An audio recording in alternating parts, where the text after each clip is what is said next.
मीरा का कक्षा 11 में मीरा के टॉपिक से कुछ प्रमुख प्रश्न हैं, उनके बारे में आज हम जानकारी करेंगे। जैसे सबसे पहले मीराबाई के प्रश्न में आता है कि मीरा कृष्ण की उपासना किस रूप में करती थी और उनका रूप कैसा था। जैसा कि हमने शुरू में पढ़ा था कि मीरा श्री कृष्ण को अपना सब कुछ मान चुकी थी, अपना आराध्य मान चुकी थी, अपना सब कुछ मान करके श्री कृष्ण के प्रति समर्पित हो चुकी थी। तो यही वही प्रश्न है कि मीरा कृष्ण की उपासना किस रूप में करती थी। तो मीरा जो थी, मीरा श्री कृष्ण की उपासना अपने पति के रूप में करती थी। उन्हें अपना आराध्य मानते हुए, उन्हें अपना पति मानते हुए उनकी उपासना अपने पति के रूप में किया करती थी। यानी कि मीरा श्री कृष्ण की उपासना अपने पति के रूप में करती थी, अपने आराध्य के रूप में करती थी। फिर आगे उन्होंने पूछा कि वह रूप कैसा है, अर्थात जिस रूप में श्री कृष्ण की वह आराधना किया करती थी वह रूप कैसा है, उस रूप को कैसा बताया गया है। तो इसमें ये बताया है कि उनका रूप को मीराबाई ने अपने पति के अनुसार माना था। श्री कृष्ण को अपने पति के अनुरूप माना था, इसलिए मीराबाई उनकी पूरे मन से, श्रद्धा से उनकी उपासना किया करती थी, उनको अपना सब कुछ माना करती थी। जैसे आगे चलते हैं हम, भाव सौंदर्य और शिल्प सौंदर्य स्पष्ट करना, यानी कि एक व्याख्या हमारे सामने दी गई है।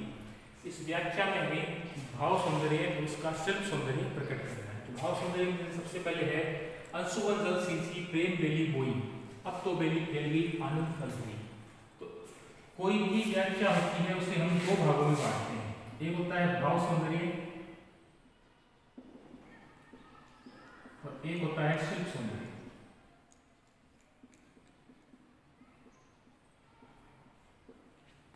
अब हमें इस व्याख्या को दो भागों में बांटना है। तो सबसे पहले जब हम इस दोहे को भाव सौंदर्य के अंदर लेकर के जाएंगे तो कहने का तात्पर्य ये है कि जो दोहा हमारे सामने है, मीराबाई की जो व्याख्या हमें करनी है, जो दोहा हमारे सामने है, उस दोहे में क्या भाव प्रकट किया गया है। तो सबसे पहले भाव सौंदर्य लेकर के हम मीराबाई की कही गई बातों को इस दोहे के अनुसार उस मीराबाई के भावों में प्रकट करेंगे। अर्थात कहने का मतलब ये हुआ कि मीराबाई ये कहना चाहती है कि मैंने अपने आंसुओं से अपनी प्रेम रूपी बेल को सींच लिया, यानी कि मैंने श्री कृष्ण के प्रेम में अपना पूरा ध्यान लगा दिया। श्री कृष्ण के योग में, श्री कृष्ण की प्रतीक्षा करते करते मैंने अपने आंसुओं से अपनी प्रेम रूपी बेल को सींच दिया है। यानी कि श्री कृष्ण के प्रेम में इतना मग्न हो चुकी थी कि अपना सारा ध्यान श्री कृष्ण की तरफ मग्न कर दिया। अब तो बेली फैल गई आनंद फल हुई, यानी कि अब वह प्रेम रूपी बेल फैल चुकी है और उसे उससे आनंद की प्राप्ति हो रही है। प्रेम रूपी बेल फैलने से मतलब है मुझे श्री कृष्ण का सानिध्य मिल चुका है। मैं ये देख चुकी हूँ कि मेरे हर मुसीबत, हर कठिनाई के समय श्री कृष्ण हर समय मेरे साथ रहते हैं, पूरी तरह से वो मेरे साथ हैं, मेरे प्रति समर्पित हैं। इसलिए मुझे अब किसी भी कठिनाई का सामना करने की आवश्यकता नहीं है। ये हुआ इसका भाव सौंदर्य। अब आता है शिल्प सौंदर्य। तो शिल्प सौंदर्य के हमें अंदर ये देखना है कि इसमें कौन से प्रमुख बातों का उल्लेख किया गया है, कौन कौन से इसके अंदर अलंकार, शब्द शक्तियां, रस का प्रयोग करते हुए इनको आगे बढ़ाया गया है। जैसा कि हम सबको मालूम है कि मीराबाई की सबसे प्रमुख भाषा, तो भाव सौंदर्य के अंदर सबसे पहले आती है राजस्थानी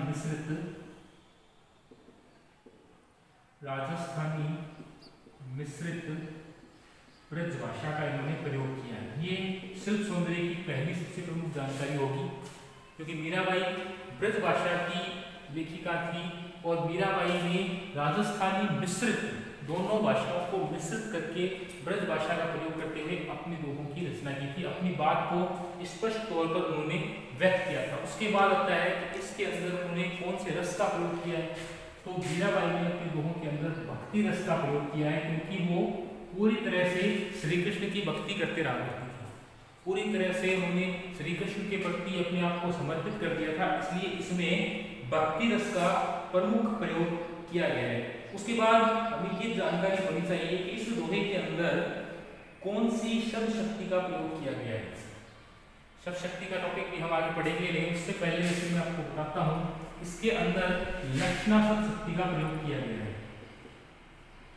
लक्षणा शब्द शक्ति का इस बात दोहे के अंदर प्रयोग किया गया है, क्योंकि लक्षणा शब्द शक्ति का उदाहरण आपके सामने मैं बताता हूँ। जैसे जब हमारे सामने कोई लक्षण प्रकट हो या हमारे सामने कोई प्रमुख आधार दिया गया हो, हमारे सामने संपूर्ण जानकारी हो, हमारे सामने पूरी तरह से ये स्पष्ट हो चुका हो कि जो कार्य हम कर रहे हैं उसका फल हमें निश्चित तौर पर मिल रहा है, वैसे ही इस दोहे के अंदर मीराबाई ने जब श्री कृष्ण की भक्ति की है, तो श्री कृष्ण की भक्ति करते करते मीराबाई पूरी तरह से श्री कृष्ण के प्रति समर्पित हो चुकी थी, इसलिए इसके अंदर लक्षणा शब्द शक्ति का प्रयोग किया गया। इसके साथ साथ इसमें सामरूपक अलंकार का भी प्रयोग किया गया।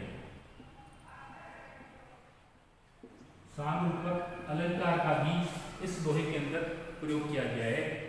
ये भाव सौंदर्य और शिल्प सौंदर्य दो अलग अलग भागों में हमें इन्हें बांटा है। अब जैसे अगले में चलते हैं, दूध की मथनियां बड़े प्रेम से बिलोई, दधी मथी घर काट लो डाली गई चोरी। इसका भी इसी तरह से हमें भाव सौंदर्य और शिल्प सौंदर्य स्पष्ट करना है।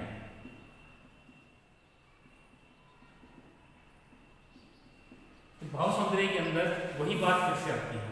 भाव सौंदर्य के अंदर है कि मैंने अपने प्रेम का जो घड़ा है उसको मथ करके पूरी तरह से उसे प्रेम से मथ करके उसे मथने के बाद उसमें से मैंने मक्खन निकाल लिया है, यानी कि इस मक्खन को धारण कर लिया है, और दही को मथने के बाद उसमें से मक्खन निकालने के बाद जो छाछ बचती है उसे मैंने निरर्थक मान करके छोड़ दिया है, यानी कि संसार से मैंने केवल श्री कृष्ण को आराध्य मानकर, श्री कृष्ण को अपना सब कुछ मानकर, श्री कृष्ण की भक्ति में लगकर मैंने सब कुछ अर्जित कर लिया। लेकिन जो संसार की निरर्थक चीजें, निरर्थक लोग हैं, निरर्थक वस्तुएं हैं, उन सब का मैंने पूरी तरह से त्याग कर दिया है, इसलिए मुझे उन चीजों की अब आवश्यकता नहीं है। तो कहने का भाव ये है कि अपनी भक्ति के कारण मैंने अलौकिक आनंद को प्राप्त कर लिया है, अलौकिक छवि मैंने प्राप्त कर ली है। उसके बाद चलते हैं शिल्प सौंदर्य पर। तो शिल्प सौंदर्य में सबसे पहले वही है कि इन्होंने कौन सी भाषा का प्रयोग किया है, तो वही शिल्प सौंदर्य के अंदर फिर से राजस्थानी मिश्रित ब्रज भाषा, राजस्थानी मिश्रित ब्रज भाषा का इन्होंने प्रयोग किया है, क्योंकि मीराबाई की प्रमुख भाषा थी ब्रज भाषा, लेकिन इन्होंने राजस्थानी भाषा का भी ब्रज भाषा के साथ थोड़ा बहुत समावेश करके दोनों भाषाओं को एक साथ इस्तेमाल किया है। इसमें अपने प्रेम की बात कही, किस तरह से मैंने श्री कृष्ण के प्रेम को पा लिया है, किस तरह से मैंने श्री कृष्ण के प्रेम को पाने के बाद संसार की जो निरर्थक गतिविधियां हैं उनका त्याग कर दिया है। तो इसमें भी मीराबाई श्री कृष्ण की भक्ति में ही लगी हुई है, श्री कृष्ण की भक्ति कर रही है, पूरी तरह से श्री कृष्ण के प्रति समर्पित होते हुए अपना सब कुछ श्री कृष्ण के प्रति समर्पित कर चुकी हैं, और उन्होंने ये बताया है कि मेरे लिए तो जो कुछ भी है वो सब मेरे आराध्य, मेरे श्री कृष्ण ही हैं। तो इसमें भी उन्होंने श्री कृष्ण की भक्ति की है, इसलिए इसमें भी हम भक्ति रस का प्रयोग अवश्य करेंगे। तो इसमें भाव शिल्प सौंदर्य के अंदर एक भक्ति रस का भी प्रयोग हुआ है। दूध को मथने के बाद उससे मक्खन निकाला गया है, यानी हमारे पास दोनों साधन हैं, दूध को मथा गया है और मथने के बाद उससे मक्खन की भी प्राप्ति होगी, यानी लक्षण हमारे सामने है, इसलिए इसमें भी लक्षणा शब्द शक्ति का प्रयोग किया गया है। लक्षणा शब्द शक्ति का प्रयोग इसमें भी किया गया। अब हम चलते हैं कि अलंकार में कौन सा होगा। जैसे इसमें हमने सामरूपक अलंकार का प्रयोग दिखाया था, लेकिन इसमें सामरूप अलंकार नहीं होगा, क्योंकि इसमें प्रेम की प्रमुखता बताई गई है, प्रेम को प्रमुख माना गया है, तो इसके अंदर माधुर्य गुण माना जाएगा, क्योंकि दोहे के अंदर एक मधुरता प्रकट हुई है। श्री कृष्ण का प्रेम मैंने किस तरह से पा लिया, जैसे दूध को मथने के बाद उसमें से मक्खन निकाल करके मैंने वो मक्खन खा लिया, लेकिन जो छाछ बचती है, जो अपशिष्ट या अतिरिक्त जो वस्तुएं चीजें बचती हैं, उनका मैंने त्याग कर दिया है, उनको मैंने छोड़ दिया है, इसलिए इसमें माधुर्य गुण का भी प्रयोग किया गया है। तो ये है मीराबाई के भाव सौंदर्य और शिल्प सौंदर्य, किस तरह से हमें करने हैं। आगे चलते हैं, लोग मीरा को बावरी क्यों कहते हैं। आपको जैसे मैंने जब पढ़ाया था दोहों में, तो मैंने आपको बताया था बावरी बोलते हैं, बावरी या पागल। तो मीराबाई को लोग पागल क्यों कहते हैं? मीराबाई को लोग पागल इसलिए कहते हैं क्योंकि मीराबाई अपने श्रेष्ठ महलों को छोड़कर श्री कृष्ण की भक्ति में लग चुकी थी। यानी कि जिसका कोई ज्ञान नहीं है, कहाँ है, कैसे है, कोई उनके बारे में जानता भी नहीं है, लेकिन फिर भी मीराबाई उनकी भक्ति करती रहती थी, अपना सब कुछ त्याग दिया। यहाँ तक कि श्री कृष्ण के प्रेम में जब पूरी तरह से मग्न हो चुकी थी, श्री कृष्ण की भक्ति में लग चुकी थी, उस समय उन्होंने अपना सब कुछ त्याग दिया था। जीवन के अंतिम समय में उन्होंने खाना पीना भी बंद कर दिया था। तब लोग इनकी स्थिति को देखकर ये कहते हैं कि मीरा तो बावली है, मीरा तो कुछ नहीं कर सकती, क्योंकि वो तो ऐसे श्री कृष्ण की प्रेम में डूबी हुई है जिनका कुछ भी पता नहीं है, कौन है, कहाँ है, उनके बारे में कोई नहीं जानता। फिर भी मीरा ऐसे श्री कृष्ण के प्रति क्यों उतावली हो रही है? वो जिसे आज तक किसी ने देखा नहीं है, उनसे अपने प्रेम को सार्थक बताती है, इसलिए लोग मीरा को बावली कहते हैं, पागल कहते हैं। अगला क्वेश्चन है, विष का प्याला राणा भेजा, मीरा की फांसी में व्यंग्य क्या है? अब इसमें जैसा कि हमने पढ़ा था कि जब मीराबाई श्री कृष्ण की भक्ति में लग चुकी, मीराबाई जब श्री कृष्ण की भक्ति में पूरी तरह से लीन हो चुकी थी, मीराबाई जब श्री कृष्ण की भक्ति में पूरी तरह से मग्न हो चुकी थी, उस समय मीराबाई को श्री कृष्ण की भक्ति से दूर करने के लिए तरह तरह की यातनाएं दी गई थी। उन्हीं यातनाओं में से एक यातना थी, राणा के द्वारा भेजा गया विष का प्याला। तो जब राणा जी ने विष का प्याला पीने के लिए भेजा तो मीराबाई सहर्ष बिना किसी रुकावट के उस प्याले को पी गई। लेकिन मीराबाई ने अपने मन को बिल्कुल भी डोलने नहीं दिया। उनके मन में जरा सा भी ये नहीं हुआ कि इस विष को पिया, इस विष के प्याले को पीने से मेरी मृत्यु हो सकती है, लेकिन फिर भी वो उस विष के प्याले को पी गई। तो उन्होंने सहर्ष विष का प्याला पी लिया। उसको देख करके लोगों ने ऐसा कहा है कि राणा जी को ये मालूम था कि मीराबाई की रक्षा करने के लिए स्वयं श्री कृष्ण मौजूद है, स्वयं श्री कृष्ण उनकी रक्षा कर रहे हैं, फिर भी राणा जी ने विष का प्याला मीरा के लिए भेजा। कहने का आशय ये है कि लोगों ने राणा जी का व्यंग्य बना दिया कि इतना सब मालूम होने के बाद भी उन्होंने विष का प्याला भेजा, लेकिन मीराबाई का कोई बाल भी बांका नहीं कर सका। वह आसानी से उस विष के प्याले को पी गई और उनकी बिल्कुल भी क्षति नहीं हुई।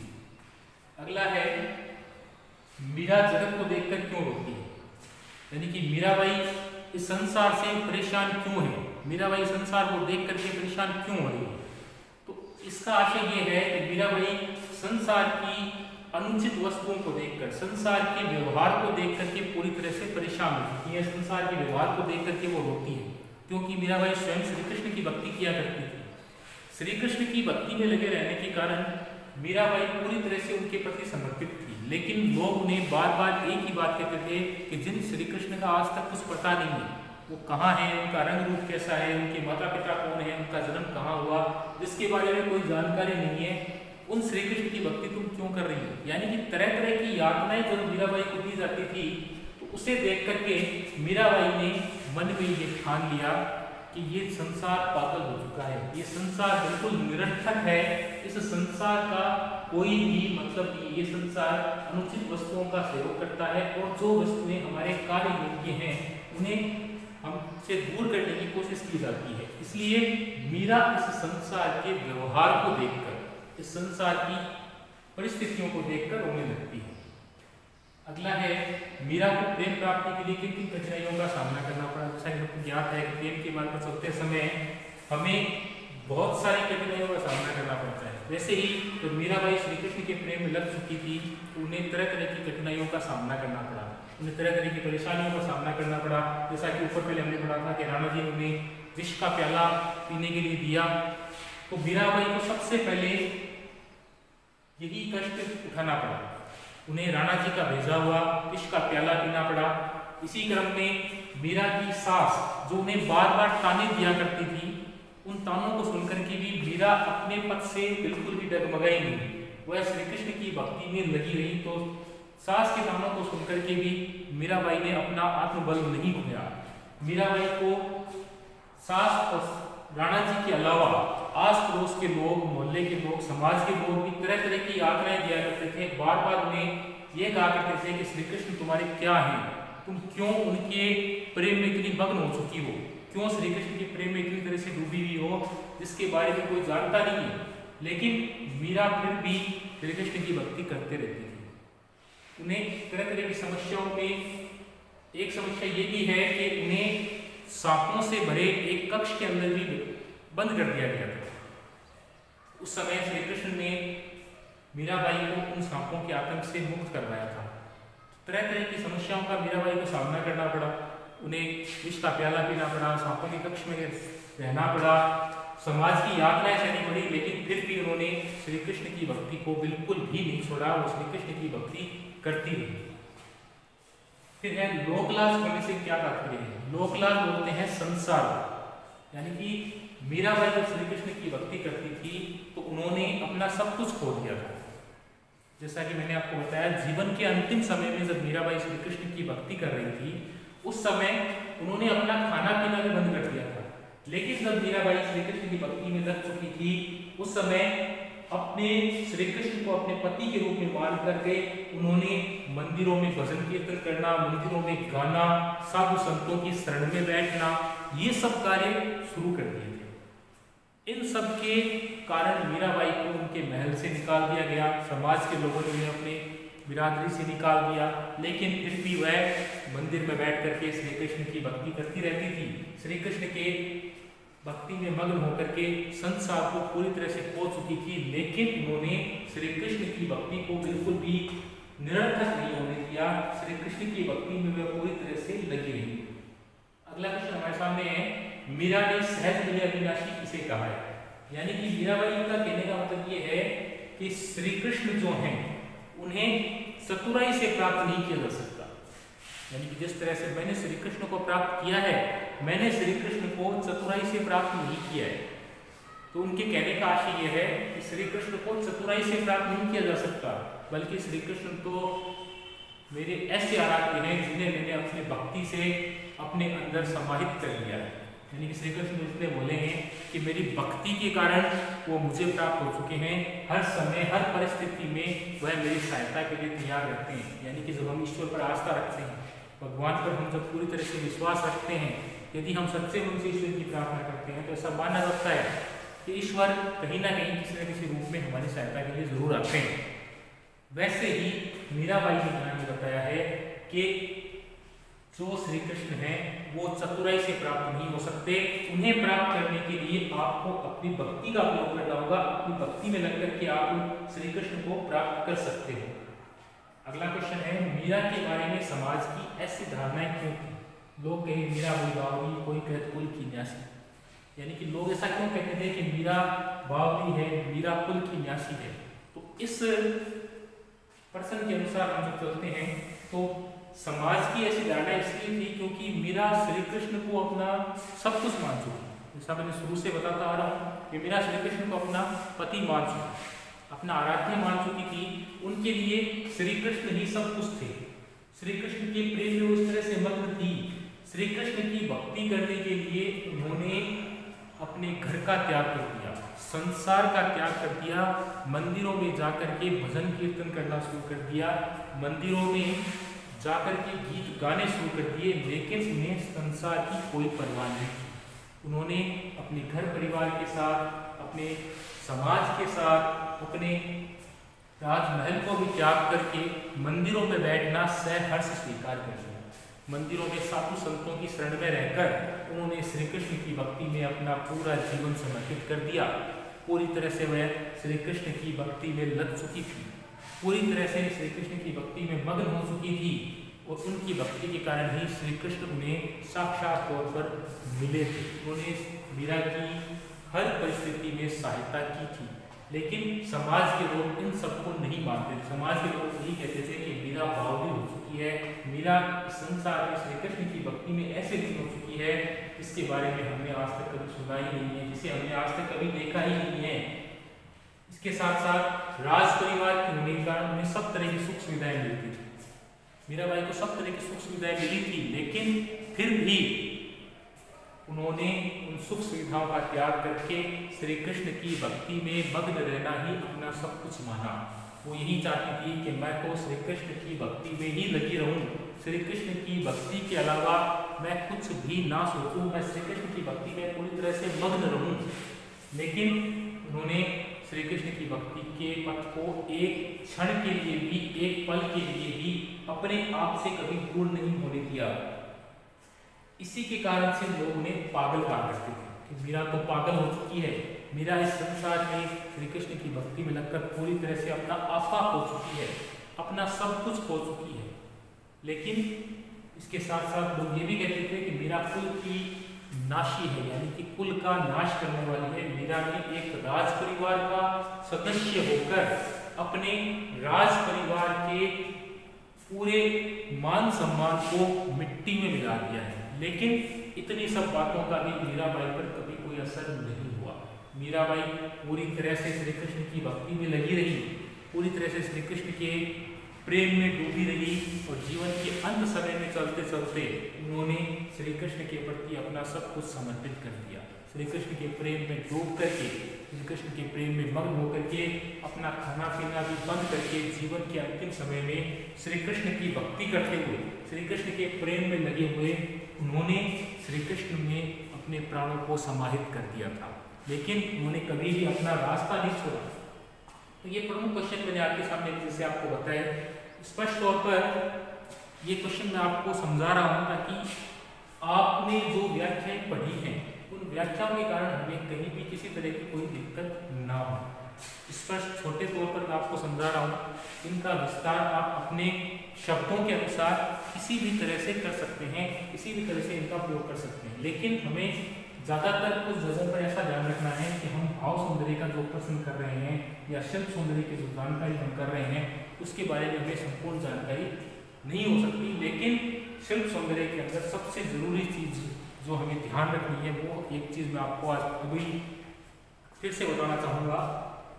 शिल्प सौंदर्य के अंदर हमें सबसे ज़रूरी जानकारी रखनी है भाषा की, कि हमारे जो कवि हैं, हमारे जो लेखक हैं या हमारे जो भी टॉपिक हमारा चल रहा है, उन्होंने अपने दोहों के अंदर, अपनी व्याख्या के अंदर किस तरह की भाषा का प्रयोग किया है, उन्होंने किस तरह की भाषा इस्तेमाल की है। क्योंकि ज़्यादातर यही देखा जाता है कि बहुत से ऐसे कवि हैं जो ब्रज भाषा का ही प्रयोग करते हैं, कुछ ऐसे कवि हैं जो राजस्थानी भाषा का प्रयोग करते हैं और कुछ ऐसे भी हैं जो राजस्थानी ब्रज भाषा का मिश्रित प्रयोग करते हैं, या जैसे सदुकड़ी भाषा का प्रयोग भी कई जगह हमें देखने को मिला है। तो हमें ये ध्यान रखना चाहिए कि किस किस भाषा का प्रयोग किया जाता है। उसके साथ साथ रस का हमें ज्ञान होना चाहिए कि कौन सा रस इस दोहे के अंदर प्रयुक्त किया गया है, इस दोहे के अंदर कौन सा रस दिया गया है। रस में भक्ति रस है, श्रृंगार रस है, हास्य रस है। तो इस तरह से हमें पूरे मन से पढ़ने के पश्चात ये जानकारी स्पष्ट तौर पर मिल जाती है कि इसके अंदर कौन सा रस प्रयोग किया गया है। उसके बाद आती है शब्द शक्ति। शब्द शक्ति का प्रयोग हमें किस तरह से करना है, शब्द शक्ति के बारे में अभी हमारा टॉपिक आया नहीं है, इसलिए थोड़ा सा हमारे सामने एक कन्फ्यूजन रह सकता है कि इसमें शब्द शक्ति को हम कैसे पहचानें। उसकी जानकारी हम आगे के टॉपिक में जरूर करेंगे कि शब्द शक्ति का प्रयोग कहाँ और किस तरह से किया जाता है। इसी तरह से अलंकारों का प्रयोग भी है, अलंकार का प्रयोग कहाँ और कैसे किया जाता है, क्योंकि एक अलंकार के अलग अलग भेद भी हो सकते हैं। तो यहाँ जैसे सामरूपक अलंकार का प्रयोग हमने किया तो सामरूपक अलंकार रूपक अलंकार का ही एक भेद माना जाता है। तो इस तरह से शिल्प सौंदर्य की भी हमें पूरी जानकारी होना आवश्यक है। शिल्प सौंदर्य के बारे में भी हमें इतनी जानकारी होनी चाहिए कि हम शिल्प सौंदर्य के अंदर क्या लेते हैं। और भाव सौंदर्य का आपको मैंने जैसे बता ही दिया कि आपके मन में जो भाव है, इन दोनों के अनुसार जो बात कहना चाहते हैं, अपने मन की जो बात स्पष्ट करना चाहते हैं, वह सभी हमें भाव सौंदर्य के अंदर स्पष्ट तौर पर कह देनी है, जिससे कि हमारा भाव सौंदर्य और शिल्प सौंदर्य का कोई भी प्रश्न होगा वो किसी भी परिस्थिति में गलती की तरफ नहीं जाएगा, उसमें हम सब कुछ आसानी से स्पष्ट तौर पर कह सकते हैं। तो ये मीराबाई के कुछ प्रमुख प्रश्न थे। इसके साथ साथ हमें ये ध्यान रखना चाहिए कि जब भी हम कोई भावार्थ लिखते हैं, जब भी हम कोई नई चीज़ जैसे व्याख्या किसी चीज़ की करते हैं, तो उसके लिए सबसे जरूरी चीज हमारे सामने क्या है। जब भी कोई हम व्याख्या करते हैं, एक इस प्रश्न उत्तर के बाद नया टॉपिक आपके सामने जैसे रखता हूं कि जब हम किसी चीज की व्याख्या करते हैं, जब हम कोई व्याख्या करते हैं तो व्याख्या करते समय सबसे पहले हमें ध्यान रखना चाहिए कि व्याख्या करते समय जो कठिन शब्दार्थ हैं उन्हें हमें यहाँ लिख लेना चाहिए। किसी भी व्याख्या के अंदर शब्दार्थ को सबसे पहले लिखने के बाद हमें उसको लिखना चाहिए, जिससे कि हमारा व्याख्या का क्रम थोड़ा स्पष्ट हो जाए। उसके बाद हम कहते हैं प्रसंग पर।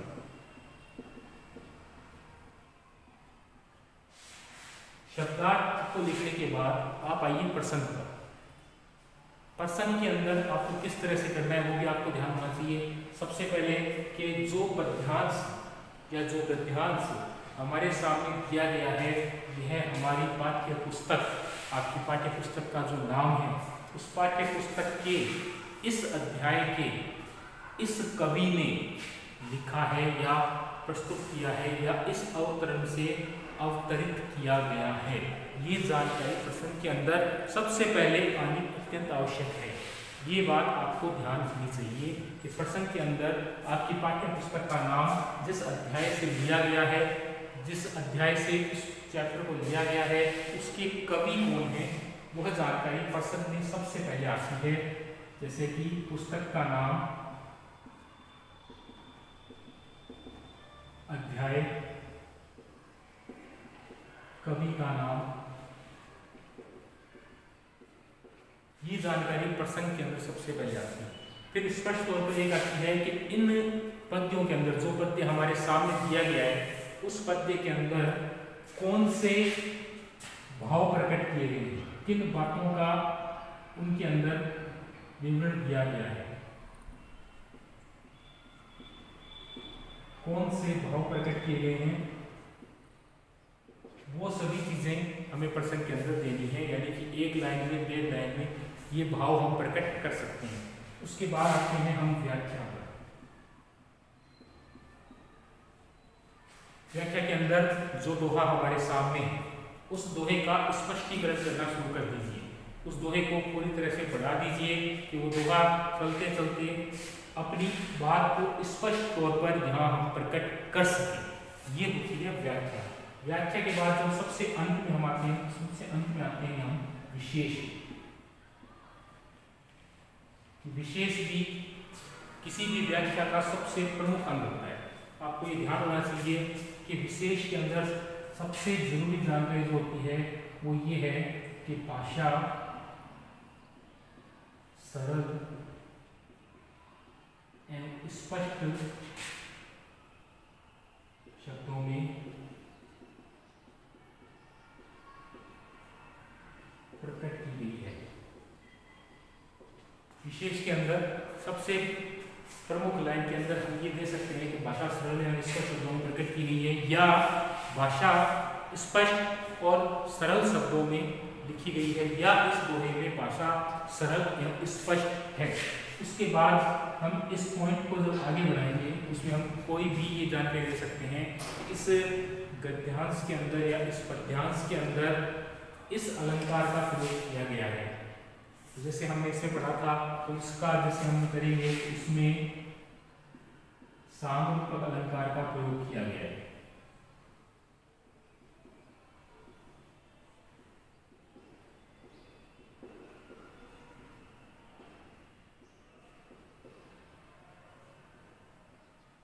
इसमें सामरूपक अलंकार का प्रयोग किया गया है, यानी कि स्पष्ट लाइन एक करने के बाद भी यदि आप अलंकार पहचान सकते हैं तो आपको दूसरी लाइन अलंकार की देनी चाहिए। तीसरे टॉपिक में हम इसमें शब्दशक्ति का प्रयोग कर सकते हैं कि इसमें लक्षणा शब्दशक्ति का प्रयोग हुआ है।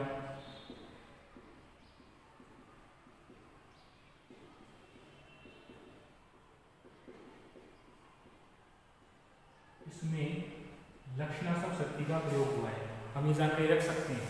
इसके साथ साथ ये ध्यान रखना है हमें कि शक्ति भी तीन प्रकार की है, अभिधा शब्दशक्ति, व्यंजना शब्दशक्ति और लक्षणा शब्दशक्ति, लेकिन उनकी अलग अलग पहचान है। तीन तरह की शब्दशक्तियां हैं, अभिधा, व्यंजना और लक्षणा।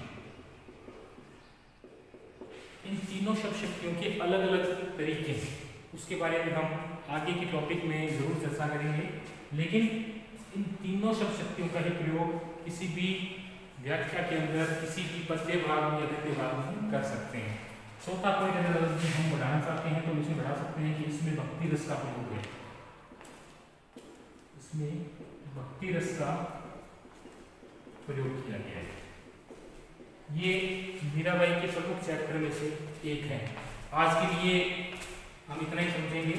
इसके बाद जब हम आगे बढ़ेंगे उसके बाद हम अपना अगला टॉपिक जब स्टार्ट करेंगे तो ये है प्रमुख जानकारी।